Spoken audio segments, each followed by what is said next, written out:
Oh, we don't need any of that on, do we? Good evening, welcome along. It's another edition of the Sunday Bunch. Well, 4 happy faces. Not got my teeth. Not got my teeth till next. Well, 2 weeks, but never mind. There you go. Bit of a good day yesterday. On the panel tonight, we've got Mike, Terry, Conrad. Mike, how's your day been? Not bad. The chaos before the yearly camping holiday with the kids. So you can imagine. Other side of this camera is bags galore. Oh, camping. Oh, tell you what, Terry loves a bit of camping, don't you? Terry, how's your day been? Yeah, I've had a good day. Been to pictures, bit of chill out after yesterday's wedding, so I'm a little bit hungover this morning, but I'm all right now. Been the picture. What did you go and see at the pictures like? Twisters. Was you sat in the back row with your lass? I was reclining chairs, your legs right up, or just nice and relaxing. Whose legs were right up? All right, let's not go there. Conrad, how's your day been? Yeah, it's been good, thank you. Just a nice, relaxing one after yesterday's awesome game. Superb. Right, okay. Don't forget, of course, we are live, which means you can join us via the live chat if you want to have your say already on there. Let's scroll up. Let's have a look at this. Las Palmas Maccabi, not first. Can you believe it? Because Jeanette Atkinson got in there for a stupid caption, what we call this apparently. Ant Deck will love this FFS because we called it Let's Get Ready to Mundle. Right, well, I mean, there's a lot of people who don't like Ant Deck. I know this is controversial, but I think they're all right, me. But there you go. You can give us as much stick as you want for that. Steve Thornton there, new member. Thanks for joining up there. Scrappy Dog, Ryan McCormack, Jason Jury, Ian Wilkinson. Goes on and on and on. But have your say, and we'll try and mention as many people in the chat as we can. And a quick mention to Emma, our very own Emma, who's in there as well. So yesterday, went to the game. Sunderland 1, Burnley 0. First of all, before we delve into that, how confident were you before the actual before the game, Conrad? I think I said on Extra Time with Mike, and I think Wayne was on with us, that it was a bit of a, I don't know. That was the one I was properly nervous for, and it was the proper test for the team. So I sort of thought we'd edge it, but I knew it was going to be a tight one. But I hadn't heard about all their injury issues until they started moaning that's why we beat them. So you just got to beat what's in front of you. Right, fair enough. Just very quickly, our good friend Tony Lee is on there saying, good evening, Monkey and the lads. He actually came to see us at half-time because we slagged him off last time for not doing that. Terry, how confident were you before kick-off? I was hoping for a draw, and I predicted a 2-1 win, but I was hoping for a draw. I wasn't really that confident. Especially after Clark being sold as well. But I did think Mundle would come in and do a decent job. So right, yeah, fair enough. I think you were probably hoping for a win, but you was expecting a draw. It's what, but we'll get that unravelled all right for you. Mike, how confident were you before kickoff? Because I was doing the commentary alone, not all that confident, expecting something, but I did predict 5-4. I expected a high-scoring game, so I was surprised. Well, that worked out well, didn't it? I was surprised, but it was. Do you know what? For a 1-0 game, that doesn't do it justice. It was all action. Yeah, somebody said that on the fan cams when we did the fan cams. They said, the score suggests, says 1-0, but it doesn't tell the full story. Mick Griffiths says up by Easter. Bradley says up by New Year's Day. Everybody's getting a bit silly now. Emma, up by Christmas. How are you, man? Right, okay, so 1-0. Do we have a ready-made replacement then for Jack Clark in Mundle? Conrad, what do you think? Yeah, I'm gonna steal a bit of your thunder here, Mike, because I think for most of last season, since we bought him, we were like, he's literally there to replace him, and then we kept sort of thinking, can we shoehorn him in anywhere else? But we know his best position was out on the left, and the glimpses that we got of him last season, we thought he'll be a player when he actually gets a run of games, and it was was just so nice to actually see that he could slot straight into that team. Sirkin didn't seem to change the way he played. You know, the Rig and the Mayenda with the link-ups with him, there was no difference between him and Clark being on. And it was almost a classic Clark goal, cut back on your right foot and smash it in the far corner. Right, okay, there's going to be a lot of these comments are going to get screenshot. Imagine David K says, hi lads, top of the league, up by Christmas. Oh, God, it's getting silly now. Mike, ready-made replacement then, Mundle. Been singing his praises, like Conrad says, since the end of last season. At points screaming for Beale and Dodds to get him on the pitch for more than 2 minutes because he offered attacking options. Hate to see Clark go. Full respect for the lad. Think it's a mistake on his agent's part to go to a team that's more than likely going to go down straight away. But it is what it is. And yes, definitely a ready-made replacement. I think there's no new training needed. Like I say, Sirkin knew exactly where he was going to be and what he was going to do. Right, okay. Just very quickly back on the chat there. Ian Wilkinson says Cardiff, Sheffield and Burnley were poor. However, we did take advantage for once. Terry, ready-made replacement Mundle for Clark? Yeah, we were hoping he was ready, and obviously he's being forced in a bit early. And as we saw against Preston, he was playing the left-hand side. He's strong, athletic, and he's very fast, and he keeps hold of the ball quick as well. So he keeps hold of the ball well, and doesn't seem to get brushed off the ball as easy as a lot of other players do in the past. But I was kind of thinking it's a big jump up in class from going from like sort of the league to the championship against Burnley and being thrown in. But we've got nobody else really who's going to be, for me, any better on the left-hand side. But yeah, I thought he had a good game, and I think he's shown some really glimpses of a good player there. Right, okay. People on the chat here already singing the praises of Chris Rigg, who again was amazing. Tony Lee, Rigg, a real talent. Glyn Jones, how good is Chris Rigg? Yeah, I mean, he's an exciting prospect, definitely without a doubt. Just very quickly, got 148 people already watching the stream. We'd like to try and hit 100 likes if we can, so we can just hit that thumbs up and get us to 100. It'll take you a second to do so. And of course, if you are watching and you haven't subscribed to the channel yet, it's free to subscribe. Just hit that subscribe button, and it really does help the channel out. Right, so 1-0 against Burnley. Is this going to make people sit up and sort of like take notice now, or is it just too early in the season? Mike? Always too early, especially 3 games in. It's hard, you know, everyone wants to be singing top of the league, which we are, of course. But I did say before going into this one, if we can beat Burnley, then no one else should really pose a challenge to us, I think. I think Burnley are tips to win this division if we can beat them. And I'm not being funny, despite it being 1-0, comfortably beat them and look more threatening than them, then I don't see anything stopping us. I think my prediction was reserved at second. I'm going for first. I think we're going to win the league. All right. Just very quickly, Jimmy Two Shoes on the chat is saying Rigg and Roberts link really well.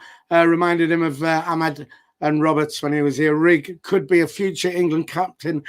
Defo worth a couple of quid if you're a betting person, I suppose. Only Jim Bob says only area to improve is Mayenda. He's done a really good job, but he should not be starting games. We are going to come on to a little bit of rumours we've heard on the striker front as well. So we'll get into that in a bit. Terry, are people going to sit down? I mean, it was Burnley. You know, I mean, you know, are people going to like take notice now? They're going to take notice of how we performed. They're going to take notice of the high press, the intensity, and the way the players all seem to have come together and getting behind the philosophy of Regis Labrie. The only sort of nagging doubt I've got is that we've got a few days to the end of the transfer window. Let's try and keep hold of the rest of the players till the deadline day is up. Then we can really go for it. I think then we've got a good chance of competing and really trying to, you know, keep on going the way we're going this moment in time, because the performances are getting better. I thought against Sheffield Wednesday was good, but yesterday, like Burnley didn't really create many chances. It was just one clear-cut opportunity where the lad came over and he missed the header, put it wide, but we dominated the game. Like Roberts had like one of his best games he's had in a Sunderland shirt. So Regis Bris seems to be getting them all on board. Right, okay. Just very quickly, we'll tell you that Conrad's having broadband issues at the moment. So if he keeps popping on and off, that's the reason for that. But on to you, Conrad. Now you're back. You know, are people going to sit up now and think, you know, Sunderland could be contenders this season? Yeah, I mean, there was a little bit of a following of that before the start of the season. I know I follow a few Championship podcasts that said we might be a dark horse for it on there, but I think nobody quite expected what we've done so far. And as long as we sort of continue in that vein and don't get too silly with it and just keep playing the way we do, I don't see any reason why we shouldn't be one of the top teams in the division. Right. Before I get on to the overall performance then and what your thought on that, we interviewed a Burnley fan yesterday. Great, he was good entertainment as well. But also, I've seen quite a few comments from Burnley fans on social media. And, you know, I was going to say, did Burnley have an off day? But they're all saying, you know, you're all going on like you're going to win the league and you basically beat their second team. Was it really their second team? I mean, there's times they still quite impress me. Terry, what do you think? Well, they've a good side, haven't they? They've got players out. I mean, a lot of teams do get players out over the season. So far, we've started the campaign, we've had Ballard out, and we've been lucky at that moment in time because normally we have a lot of injuries ourselves, so we can complain about injuries in the past. So Burnley obviously got their own issues, but you do tend to, at the start of the season, tend to see one or two teams that have kind of just been relegated do sort of have a bit of a slow start to the new campaign. So, I mean, last season, Preston were high flyers and they were clear at some point and they felt a bit in its early days for Sunderland. But, you know, at the end of the day, you cannot knock anything that's happened so far this season because you come away out of 3 games, still never conceded a goal yet in 3 games, which, again, is the only team that's done that. And 9 points. There's nothing, you can't criticise anything at all at the start of the season. We've just got to be positive and just think, yeah, we beat the Burnley side. They put a team out. For me, we could have won 2 or 3-0. Right, okay. Just very quickly back to the chat. Tony Lee says, we'll miss Daniel, the engine room of the team. Unnecessary and silly sending off. Paggard on the chat says, let's judge the team after 10 or 15 games in. No, let's not. Let's judge them now. We're top of the league. Let's enjoy it. SJ says, can't Brown do Neil's job for 1 game? We'll get onto that as well and see who's going to be jumping in there for the next one. Conrad, Burnley have an off day, and was it really Burnley's second string that we beat yesterday? I mean, they weren't very good. I don't think they had a proper shot on goal or in anger at Patterson or anything yesterday. I don't know their team well enough to know if they had a lot of players missing. I know their keeper was one of England's former bright sparks, and if he's one of England's bright sparks for future, then God help us. He was shocking yesterday and on the floor about 4 or 5 times every time he got bumped with the ball. But saying that, we had players out. We're missing our first choice centre back in Ballard. He was just making the bench yesterday. We have our we still have no recognised proper striker at the moment. Mayenda's sort of filling in at the moment. He is a striker, I know, but he's not. We all know we're still in the market for one, so he's not our first choice there. And we just sold arguably our best player in terms of a goal return and everything like that. So it's not like we were sitting there going, this is the best team we've ever had. And we had issues as well. Granted, maybe not 14 as someone put in the chat before, but as I said before, you can only beat what's put in front of you. And if it wasn't us yesterday that beat him, 23 other teams in that division would have done it. Right, okay. Just very quickly on the chat, Mick Griffiths says, I think it's the first time in our history we've won 3 in a row without conceding a goal. For the first time since 1926. 25. 25 apparently. Right. What was this then? There's all these years getting chucked about. I was told 99 years since we last won our first 3 opening games. But anyway, it's nothing to brag about, so I don't think we should be mentioning anything like that. But never mind, it's a good start. We're not. We're definitely not going to knock that. Mike, was it Burnley's second string that we beat yesterday? Yeah, I watched your the fan cams, and that guy was it was entertaining. He was very angry. He just reminded me of all of us last season. But I can only echo what Conrad said, because we had a Burnley fan in the live stream and he was saying these things in there, but he wasn't saying it to that extreme. He said 2 or 3 players he didn't recognize, like they'd just come through from the youth. And then he made the point of most of the stuff on the bench was the youth team. And I was like, well, half of our youth team's on the bench. We just lost our star player. Our centre-back still looks injured, even though he's on the bench. He had his leg up on the bench. But, you know, we've got just as many problems, and we probably had more excuses than them if we'd have lost.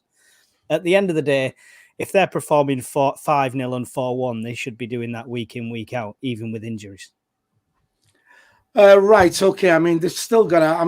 They've still got Premiership. It's a Premiership squad that they've got. So I think they're trying to pick at grasp at straws here when they're trying to say, "Oh, just saltiness, isn't it?" Well, it is. But John T on the chat says, "Huge compliment to Bris.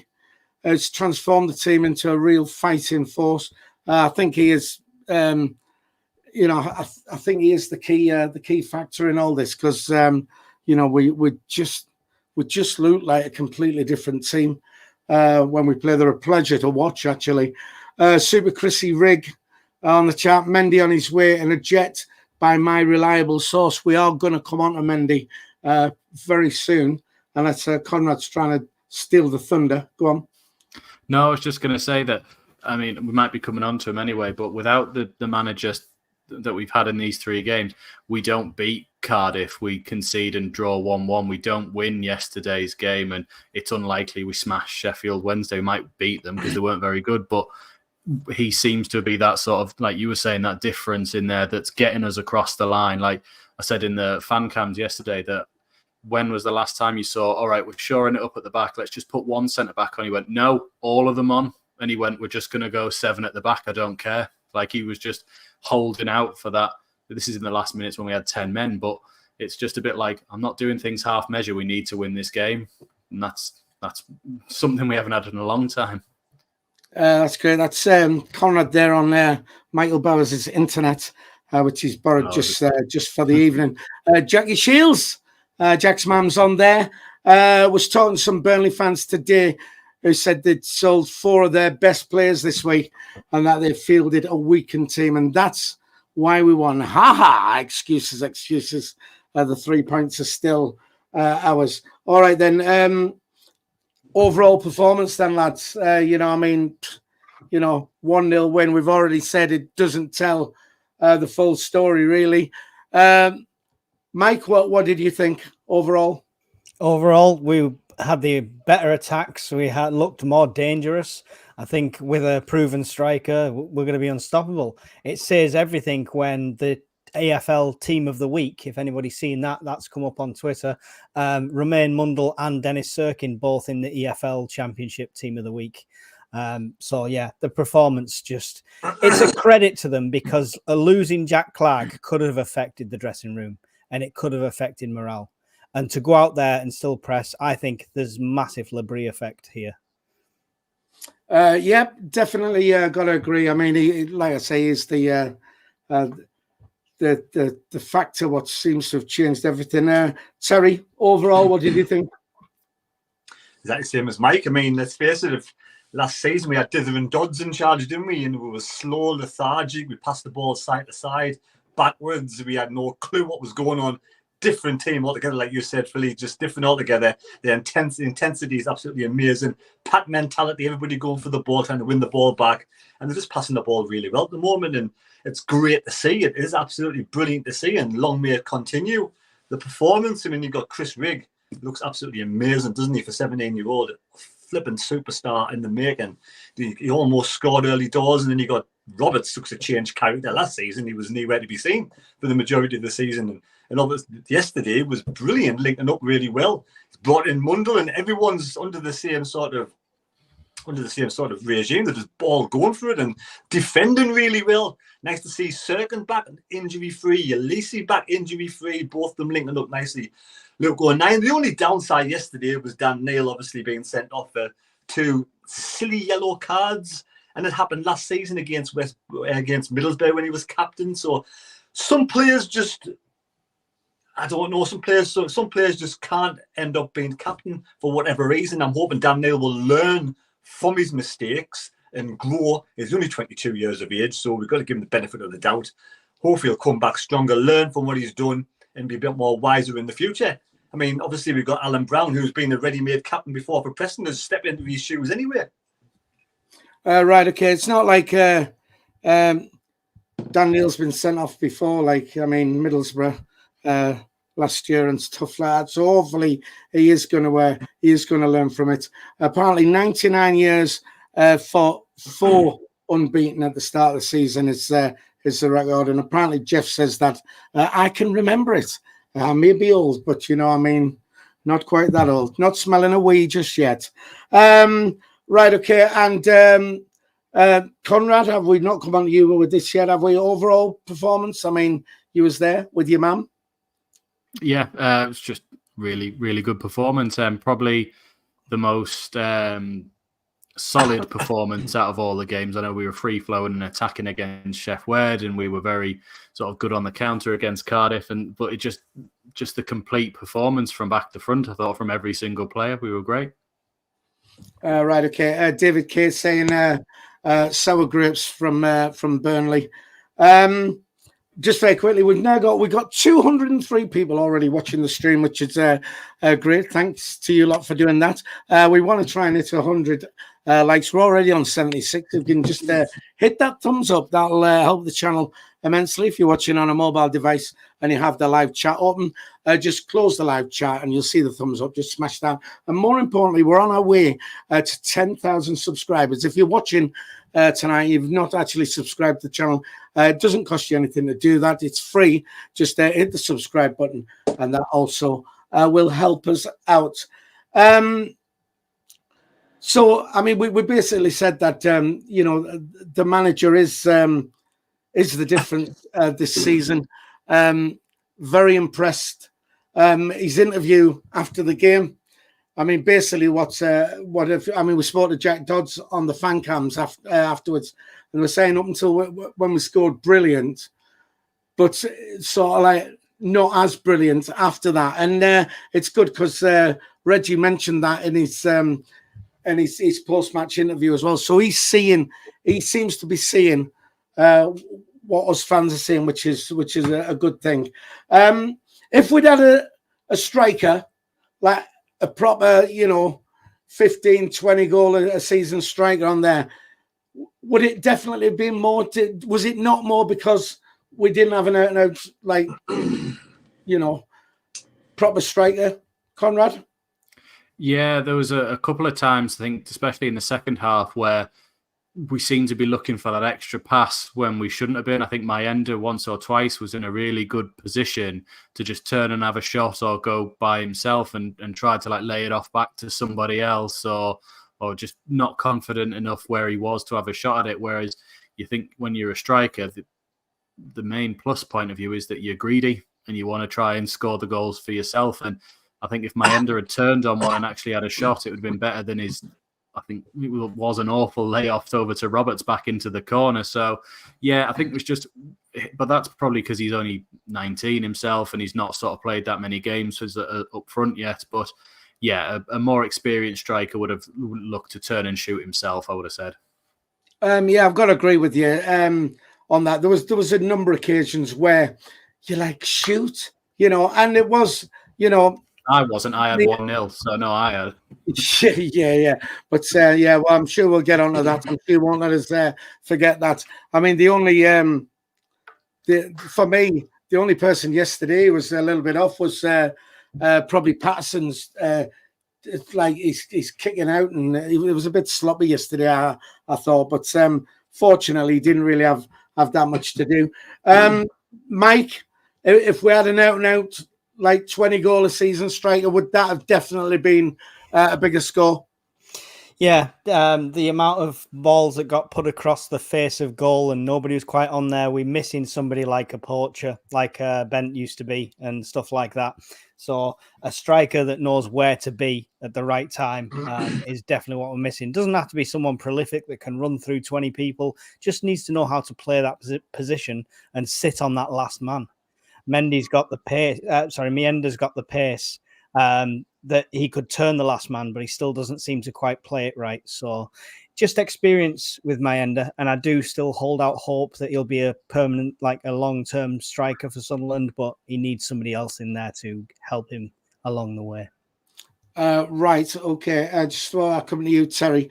Coffee Goblin says RLB doesn't rest on his laurels, always wants better, which is really good. Ian Wilkinson on the chat. Conrad looked taller when you interviewed him after the game. Conrad is very, very tall. He's about 7'3" or something like that. So it's not me that actually small, because I'm 6'2" myself. So so there you go.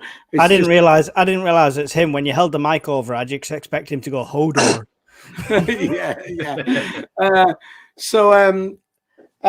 Also Edward Young says is Philly going to the training ground Friday night for the last minute signings?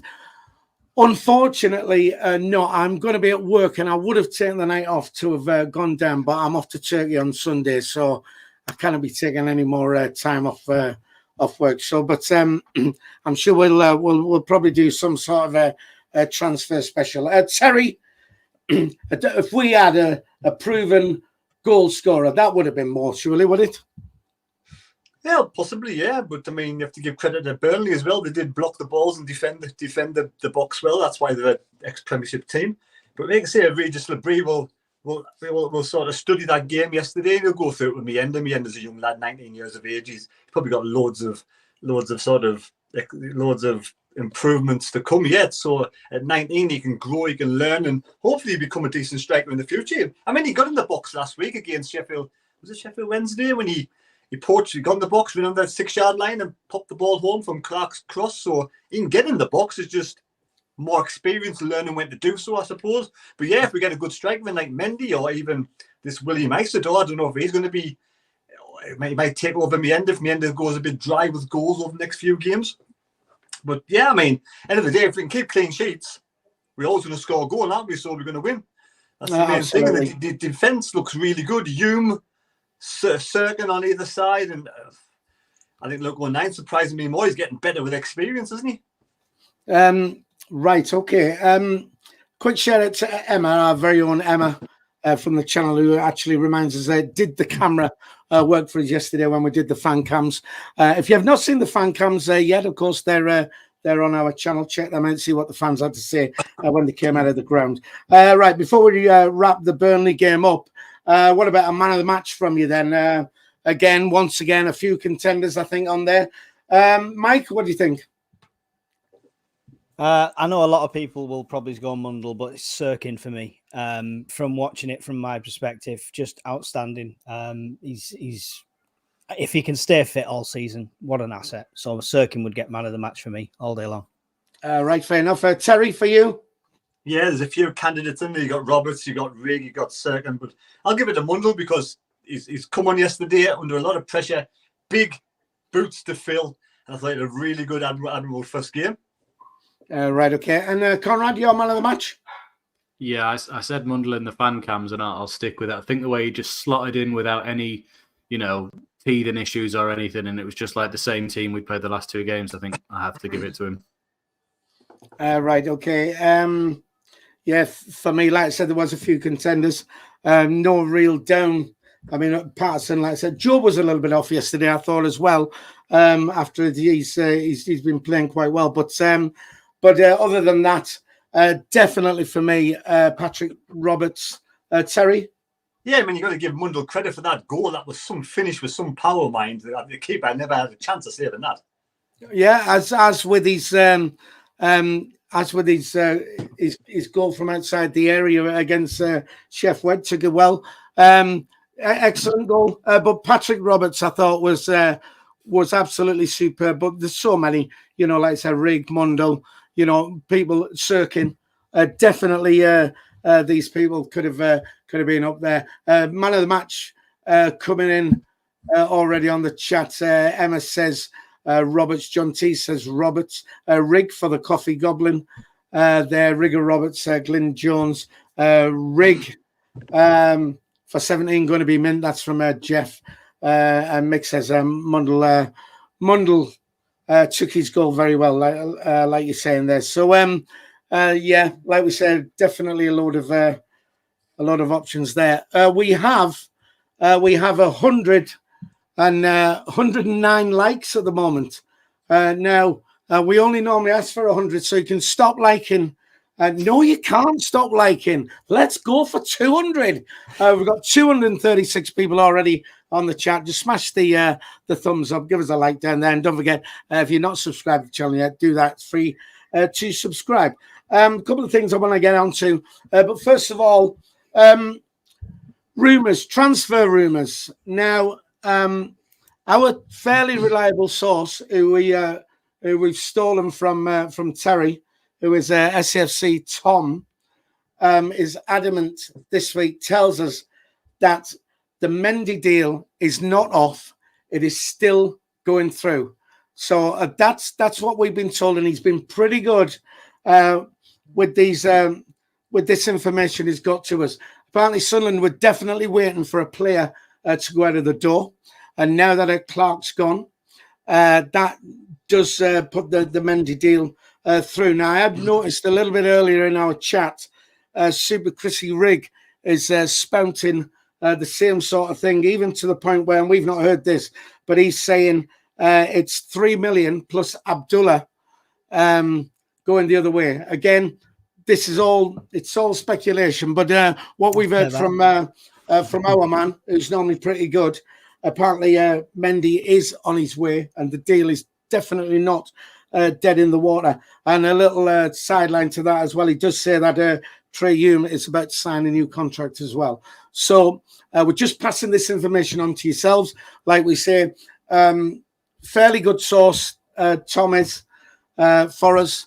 But like we say, this Super Chrissy Rig on the chat, we don't know who this guy is, but he's chucking more of that in as well. Jack Clark gone to Ipswich then. He's moved on. Should we got more money for him? I mean, we're saying 15 million rising to 20. I know Spurs get a cut of that. Me personally, I think we've taken the first offer, what's come on the table, and I think it's too cheap. Conrad, thoughts on that?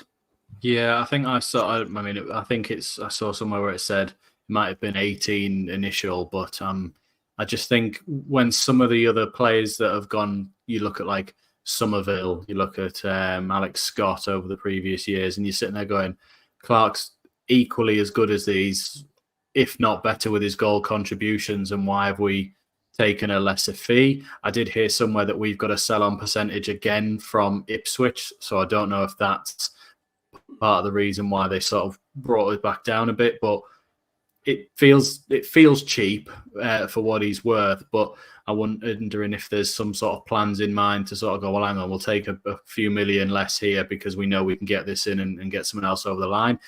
That's being nice to them if they have that sort of plan.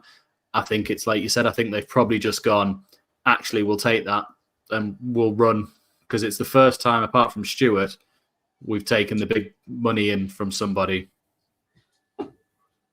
Sorry, Collins just popped his head around there. Yeah, I mean, but isn't Leeds have just sold somebody for 40 million? You know what I mean? And we've got we're letting him go for he's gone for. Sorry, Colin just wants to show his bollocks on screen. Hello there you go. Terry, have we let Jack Clark go too cheap?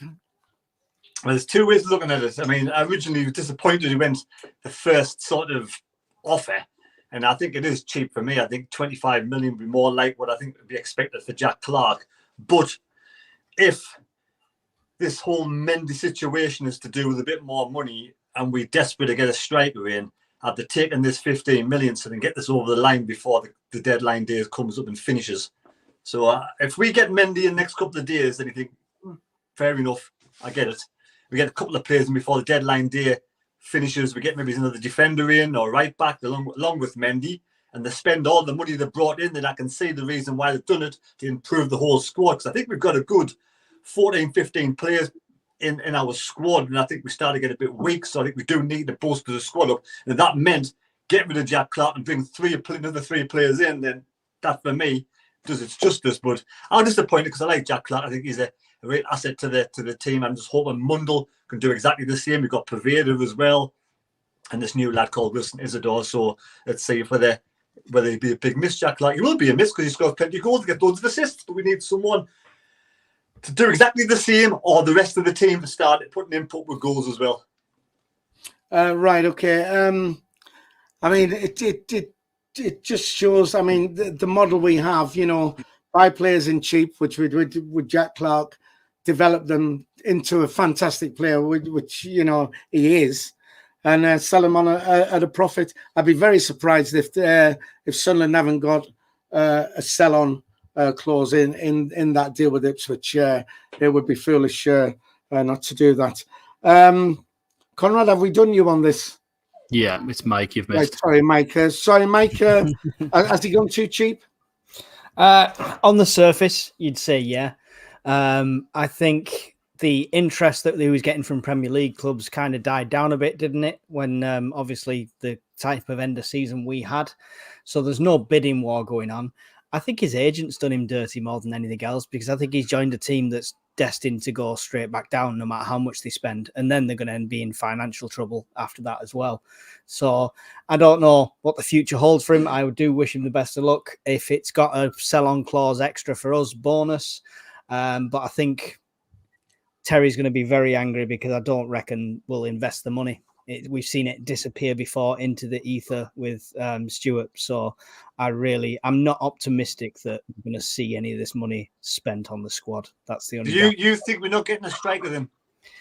I think we will, but we'll go for the loan and the cheap option. And the only way we're going to get Mendy is if they just cave into our 3 million offer. We're not going to go above that, I don't think. What about, is it Simic? What about him as well? We've been after him for a while. Have you seen his stats? No, but do you want to do stats, or have we got that for later? Can't Google, otherwise I'll lose all my internet connection. Do your stats, Mike. Bundesliga, 28 appearances as a centre forward, 5 goals. That was the 23 to 24 season. It doesn't sound like a striker that's going to offer anything more than Mayenda. And then you can go back through his career. He's only 20. He is young, but that's not what we're looking for, right? We want an experienced striker who knows where the net is. Is he one we'd look as a development one, and Mendy's the one we'd look at to actually potentially? He's an international for Croatia under 21, so he's got a lot of potential. But again, it's not the experienced striker that we should be investing the money in. So well, I mean, we were saying about Super Chrissy Rig and chucking all these Mendy things in earlier. I'm not sure this is the way Sunderland work. But apparently we've already put a bid in of 7 million. Gee, if we've done that, that's ridiculous. Yeah, well, I'd be... but yeah, we haven't done that for Mendy. But Mendy is 30. But we don't know. You never know. Right, just very quickly before we move on, I want to give a quick shout-out to our sponsors of the channel for this season. Football prizes. And if we can just take this off here. Just very quickly, they are giving Sunderland memorabilia away on their channel this time. This is what's up for grabs. Now, if you've not been on the Football Prizes website yet, footballprizes.co.uk, check it out. Great site it is. And chance to win loads of football stuff. None of these nonsense prizes that other people give away. I'm going to try, if I can, and actually put their site up there to give you a quick look at it, and check it out on there. You can enter. Just let's get that up there. This is what? Why that? Oh, hang on here. We've got technology. This is their site here. So all you do, loads of different prizes on there, football shirts. 99 pence you can enter for and things like that. Great site. Check that out. Go and have a look. And of course, football prizes. They sponsor our channel. Now, this prize, which they're giving away, and it's about to be... you've got till the 29th. That's Thursday, and that'll be drawn on Friday. They're only selling 175 tickets for the signed Sunderland shirt. But the thing is, I checked when I looked 2 hours ago on this. There's only 24 tickets being sold on that. If that's all that gets sold, that's what it's drawn from. All right, so you've got a good chance. So get onto their site, purchase a ticket for that, win yourself a signed Sunderland shirt. And once again, thanks very much to Football Prizes who are sponsoring the channel for us this season. Right then, we got a new man in this week. Wilson Isidor. Are we pronouncing it like that? Isidor. I prefer Isidor, but is it Isidor? Isidor. Oh, sorry. Oh, that's just terrible. You know. Right. Left striker stroke left winger. Now, could he actually be? I know we've talked about Mundle being Clark's ready-made replacement. Could Wilson, as we'll call him, just automatically step into that role? Mike? Yeah, he's got much better stats. I haven't got them in front of me, but he does know exactly where the goal is. He's done really well. I think he could step straight in, much better than this Simic, to be fair. And by the looks of it, he's been playing and training right up until the point he's come over. So I don't think it's like a case of waiting for him to get match fit either. So after Mayenda not scoring and not doing as well performance-wise in the Burnley game, I think we could see him as early as the next game. So should be good. Right, okay. Terry? Yeah, I can help Mike with the stats if you want. We got Bassi. Was it the team called Basti or something? How do you pronounce it? 29 games, 15 goals, and obviously we got Moscow. Don't want to cover Moscow. It's 35 games, 16 goals, and then Zenit Petersburg, 1 goal in 3 games. So his stats are quite good. And like I say, he's probably brought in as an idea to replace Clark, unless Mundle steps it up. And Mundle stepped up, so you can't really drop Mundle, can you? I think he'll play through the middle. I think because he can play. He said I was watching his interview the other day, he said he plays anywhere across the front three. I think with his return, I think we're more likely to swap him out for Mayenda first to try him as a through the middle. One, because I know, Terry, you're going to roll your eyes here. If he works through the middle, they don't have to invest the money in a striker. They've got one for 12 months. You know, that's something you could see that they would more than likely try from the thing. But I just think, I think they'll play him through the middle. And if you've seen any of the highlights, which I know the highlights can do you a disservice, he's got very quick feet and very good close control on him, and he can't half smash a ball at somebody. So I think he'll be a fan favourite if he gets off the mark quickly. Right, just very quickly on the chat there, Greg Davis. It says it's Isidor we're talking about. Pay attention. Yes, we are. Jim Bob says Isidor will be striker. We'll wait and see. David Kay signed up as a new member, by the way, and we are doing lots of members only content on here and members only competitions where you can win football shirts and stuff like that. If you want to become a member of the channel, quickly tell you this channel doesn't make a profit, and we are subsidizing it ourselves at the moment, just to bring you all this quality content.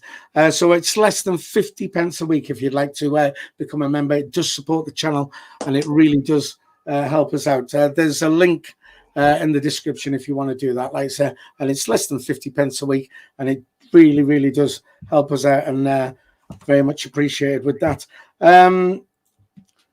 Conrad, have we done Wilson with you? Because my mind's all over the place here at the moment. Yeah, I had my say, so that's fine. Right. He's a good striker. Okay, good man. Right. Let's get on to the Portsmouth game then, because I mean they're up next. we can't keep the same team because Dan Neil's going to be suspended. Are we keeping the same team bar Dan Neil, and who we're going to replace Dan Neil with? Terry, what was your thoughts on Dan Neil's 2 yellow cards in Philly? To be honest, I think Conrad said when we interviewed him that he missed the one in the first half, and when I think back, I think I did. I mean, what was it in the first half? What was that? Just Hume got a yellow card, and that's when he stopped. And I saw the ref gesture over to somebody else. I can only assume it's Dan Neil mouthing off, a bit like he did against Middlesbrough. And somebody said that he kicked the ball away as well. I mean, maybe. I was too busy looking to see that Hume got a yellow for that, and I was already going, that's not a yellow. But I hadn't noticed it was Dan Neil until when he fouled someone later on in the game. I thought nothing of it, and someone behind me went, oh, he's off. And then it suddenly, all the pieces slot into place of who the yellow card was for. Yeah, I mean, if it's petulance, if he's made his mouth go, then that's very bad, considering, the red card he got against Middlesbrough, for mouthing off. And as captain as well, silly, really. I mean, obviously, the second yellow was a yellow all day, but I mean, it's silly. But I mean, we got through it, fortunately, but I mean, that could have cost us. And but there was only 5 minutes left or so. Anyway, Terry, are we keeping the same team? And who do we bring in for Neil? It's a no-brainer. Bring Alan Brown in, don't you? Yeah. For me, and make him captain, simple as. I wouldn't give it a logo of 9. I'd just give it straight Alan Brown. Got years of experience as captain in the middle. I think him with Chris Rigg and Job, and I think it'd be all right. I really do. I think we'll do it. I think he'll play. He'll come in here. He had one of the better players against Cardiff. He's improving with every game. He was a bit raw at first because he hadn't trained for a while, and I think I'm pleased to see him back on the bench yesterday because I think we need experience in the part like him. I think, like I said, is a bit of a no-brainer. Just very quickly back to the chat. The wise man says a daft red card, but also Las Palmas Mackham says Neil kicked the ball all of 2 yards, and that's why he got his booking. So thanks, Las Palmas Mackham, for clearing that one up for us. Conrad, same again. Yeah, get Emma's Brownies in for the replacement in. No, I think he's ready-made, and it doesn't really change much of our midfield either because none of the three of them are actually sitting or anything there. Job's been the engine, and they all seem to take turns in it. Neil's just got a calm pass on him, which we've seen in the first game that Brown had. I was even more impressed when he came on yesterday and thought he's going to have to get up to speed of the game. Burnley's starting to get on top. And again, it looked like he played the full match and he was just really calm. A couple of times he just took the ball out and bought us a foul or bombed down the right-hand side just to take the ball away. So no-brainer, Brown has to come in for Neil. Yeah, I mean, it's good in a way. And like you said, Brown's experience, like Terry said, a bit of experience in that team as well. Shouldn't Dan Neil being suspended, fingers crossed, shouldn't cause us too many heartaches, really. Mike, we're going same again, surely, aren't we? No. I'll be controversial. Ekwah, because it's the last chance to put him in the shop window. Well, actually, it's going to be past the last chance, isn't it? Yeah, so I was going to say for January. For January, yeah. But I don't know. I mean, it's a case of what do you do with Ekwah now? Well, there's no way in a million years Ekwah's starting over Brown unless Brown's injured. I'm telling you now, Brown starts all day long. There's no way he's going to put Ekwah in just for the sake of trying to get rid of him. Not a chance. Fight! Never will happen. Yeah, well, I mean, even after the Preston game, head coach who's got his a decent brain, So I think he's done a great job so far. I think you've got to give credit to. I mean, I'm not a Speakman fan. You've got to give credit where credit's due. Bringing Regis to bring. I never heard about the bloke before. He's came in. And he's transformed this team in 3 games. I know it's early days. There's a long way to go yet. But what I've seen so far, I've been really impressed. And there's no way in hell he's going to put Ekwah in there if Brown's fit and ready to play.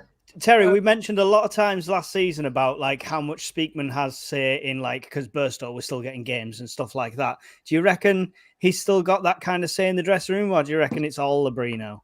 You don't know. It could, like I say, it could be Dodds. Dodds might not be the main man as a head coach. He's come in trying to do a job. He hasn't got the tools. You know, he's just a coach. Regis Labrie's come in, put his stamp, his authority on it. You know, he's transformed the team completely. Mike, I think you've just crumbled there. You know what I mean? You went Ekwah and then Terry jumps in. He says, no way in the world. And you've just sat back. No, Honestly, you've taken it. Where's your I like Ekwah. I like Ekwah. We never played him in the right position. He plays a more advanced forward role. He's attacking. He's got something about him. We've not given him a chance. I would like to, if he's not sold by Saturday, then we need to give him a go, at least a run out, even if it's half. I don't know what state of Brown is, how his recovery is. I know he came on. I don't know if he's still got 90 minutes in him. Maybe they split it. I don't know. But Ekwah needs a run out, and I think he's not been given the chance he deserves. Maybe Labrie can get something out of him as well, like he has done with Roberts and everybody else. Yeah, there's no harm Ekwah coming on as a sub if Brown gets tight towards the end. But I think players have got to sort of earn the place in the team. I think Brown's earned his place in the team in the first couple of games. I know he's injured last game, so I think it's exactly the same. If we go to Portsmouth and win 3-0, for me, you kind of bring Dan Neil back in. You've got to earn your place, and when you're in a winning side, you keep your place. If you're playing good football, and then you've got to wait for your opportunity to get back in again. So I think players who come in, perform really well, prove they can do the job, for me, keep the players. I'm just more concerned if we see Ekwah's name on the team sheet. Might feel like straight away I'd already go, ooh, I don't know now. Yeah. And that's the feeling that I've had from knowing the difference between Ekwah and Brown, and I've only seen Brown for a game and a half. Yeah, but quickly jumping in there. I mean, Ekwah's been poor recently, but I mean, to be fair, you know, he was all at the start. He wasn't so bad. You know what I mean? He can do it. Is he not just going through a bad patch? You know, confidence is everything, you know, in this game. And, you know, if he's lacking in confidence, you know, he's capable of doing it because we've seen him do it. Terry, I'll come to you then, Mike. Terry? Yeah, there's no reason why when he gets his opportunity, he won't, because Regis Labrie seems to have upped everybody's game, got them all playing better football. So game is, you know, football is confidence. He's only a young lad. And when he gets his opportunity, I hope he takes it. Mike? Was you just going to echo exactly the same thing, to be fair. He was suppressed by Beale and Dodds and just played in the wrong position galore. So it's one of those things we got to wait and see. If we hold on to him, we'll see. Right, okay. Just very quickly, a couple of things on this, and I've lost it. Jeanette Atkinson says Brown was captain yesterday after the sending off. So are we to assume that if Brown does replace Neil, that he'll take the captaincy as well? Are we agreed on that, do you think? Yeah. 100%. Right, okay.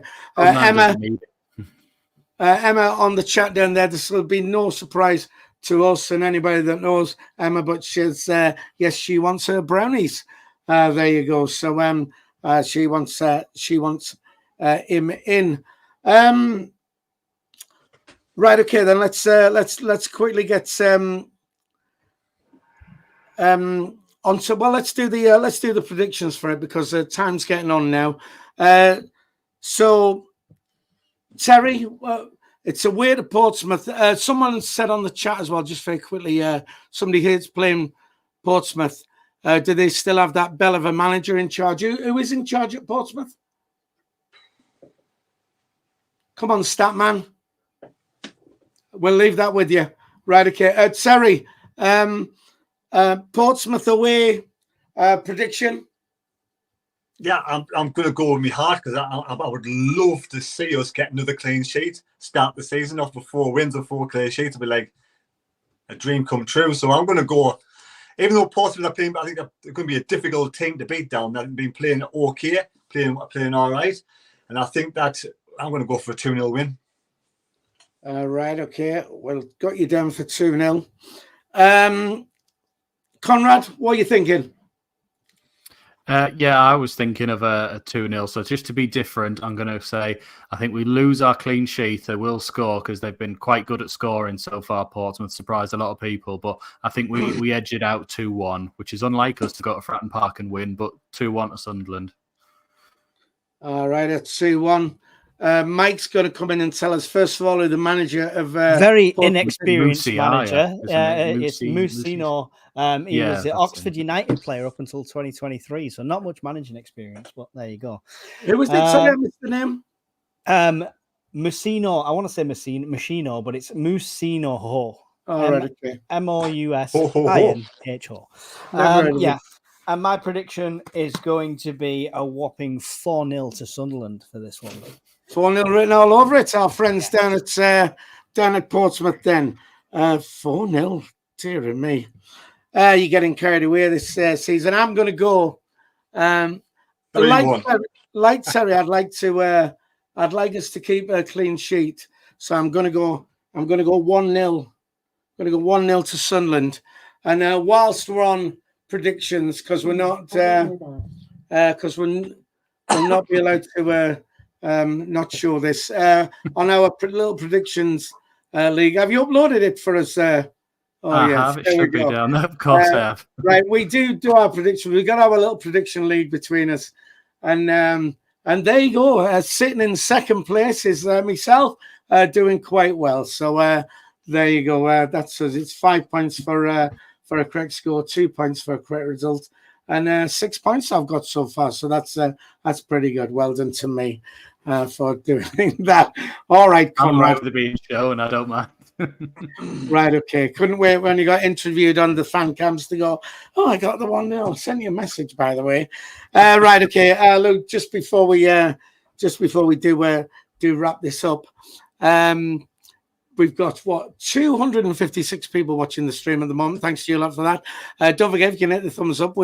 Let's try and get to 150 before we close. We're already on 137, and if you can just hit that thumbs up, take a second to do that. More importantly, we're on our way to 10,000 subscribers. It's free to subscribe. So if you're watching and you're not a subscriber, hit that subscribe button, and that does help out massively. Well, there you go. My wife, forever the comedian. All right. Right. Well, I'm just going to come on to you now, Mike. Right, we're going to tell you about what Mike's doing. So we'll hand you over to Mike. Go on. Yeah, well, I was just going to mention, because we've got 248 people in, I want to sing the praises of the club, because a lot of people already know I'm doing a charity walk for Jack Shields, who we sadly lost from the channel in April. And Jack was a big part of all of our lives. And I'm doing a 100-mile walk from Burnley to the Stadium of Light for the British Heart Foundation, which is the chosen charity of Jack's family. Not only that, now the stadium has let us finish the walk at pitch side and have an interview at pitch side, and we'll be joined by, hopefully, with Jack's mum there as well. There's a link going into the chat now for the Just Giving page. If you want to give anything, every penny counts towards this, and it all helps. And hopefully I'll survive the 100 miles. So yeah, that's all. What date's that on again? Sorry, Mike. So it's the 12th of September. I'm setting off ish. So it'll be about the 22nd when you get to the ground. I'm meeting there at the 15th. I should be arriving there on the Sunday. It's a 4-day jaunt with trekking poles and a lot of hiking. Right, okay. And look, like we say, it's for the British Heart Foundation, and it's all in memory of our good friend Jack Shields. Was, like we said, was a massive part of our channel down here and sadly missed. And if you want to donate to that, the Just Giving page, the link is actually in the chat there. Just click on that. Anything, however small, would be gratefully appreciated. Just do that. And let's get some money up for that. And we will be doing.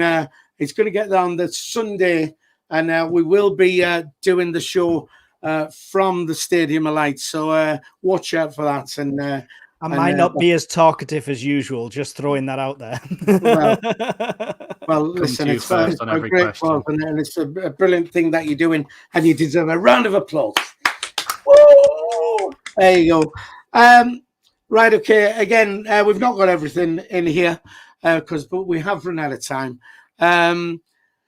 We've got when's extra time coming up this week, lads? Conrad? Be Thursday, but it's Thursday the 30th. I'm all out of my dates. No, Thursday. I don't know. Can't. No, because the first is on Sunday.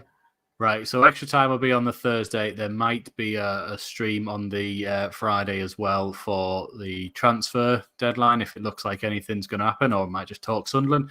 And then me and Mike, Saturday again, third one, we'll be doing Sunderland versus Portsmouth. Are you shaking your head you're not doing Sunderland versus Portsmouth? Did you hear me packing about the camping trip that I've told you about? You never tell me. 6 weeks? No, you never tell me. Right, I'll be doing Portsmouth.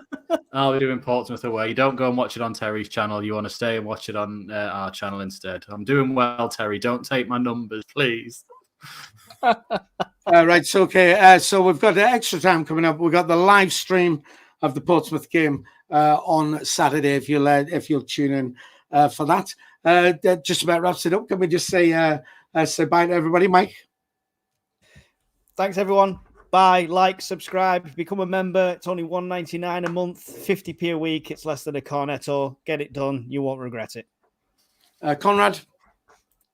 Yeah, echo what Mike says. There's some great prizes on that have been won already and some great competitions as well, being a member. So, yeah, like, share, subscribe, become a member, and we'll see you all on Thursday. All right. And Terry, would you like to say bye to our lovely viewers? Thank you for joining in tonight on this fantastic chat after 3 games, unbeaten, 3 wins, and top of the table. We are top of the league. We are top of the league. Whoa! Listen, thanks for tuning in. You've been absolutely brilliant once again, as you always are. I'll be back. No, I won't be back next Sunday because I'm off to Turkey to get my teeth done. But we'll still be doing a Sunday bunch and stuff like that. And I'll see you the Sunday after with me pearly whites, and there you can tell us what you think, or you can have a laugh at us. So thanks for that. Thanks for tuning in. Don't forget, like, share, subscribe, become a member. Less than 50 pence a week. You can do that. And we'll see you all soon. Can we get everybody give them a wave? Come on, let's wave to everybody. See you all next time. Bye-bye.